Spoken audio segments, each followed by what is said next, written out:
Tout le monde sait à peu près ce que c'est que jouer. Rejouer, c'est une autre histoire.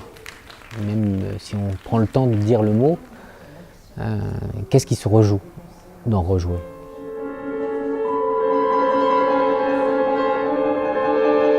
Il y a une grande part d'action dans le fait de jouer quelque chose, et dès lors qu'on se pose la question de la jouer une seconde fois, une deuxième fois, une troisième fois, est-ce que c'est la même histoire?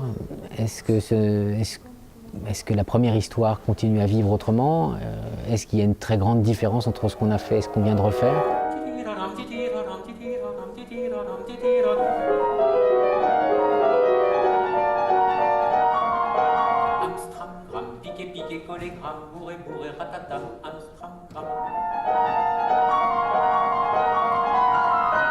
Donc je suis parti d'un conte d'Hoffmann qui a été, à mon avis, déjà mis en musique par Schumann, et je m'en suis emparé dans mon histoire personnelle, propre, de musicien et d'enfant.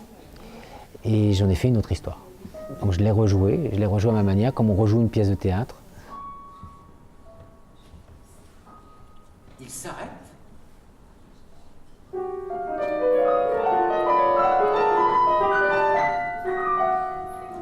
Et sa mélodie résonne dans toute la forêt.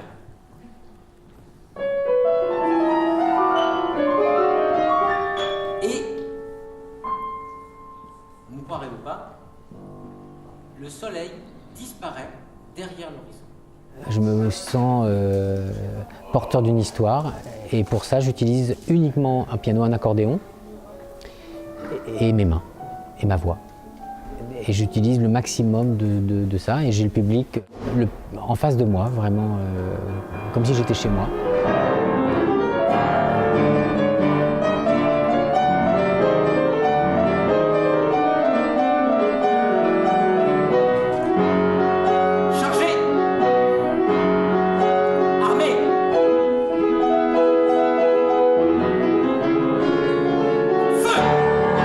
J'ai voulu une très grande proximité.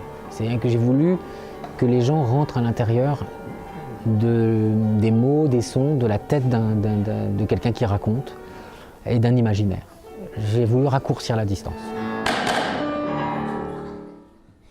Sur nous aussi. Ah bah oui, je suis d'accord, sur nous aussi qu'on avait tiré. Ça part de cette idée forte qu'il y a un langage dans la musique qu'on peut saisir, et qu'on peut saisir d'autant mieux qu'on est à un moment de sa vie, donc l'enfant et pas l'enfance forcément, mais l'enfant où la maîtrise du langage n'est pas totale. On est encore ouvert à la polysémie, on est ouvert à l'abstraction. Un enfant est beaucoup plus ouvert par les dessins à l'abstraction qu'un adulte. Quand je travaille avec les enfants, je travaille sur cette notion, et ils le font intuitivement très vite, qu'ils émettent des notes, ils émettent des sons qui ont un sens qui les dépasse, qui dépasse le simple sens du mot qu'ils utilisent.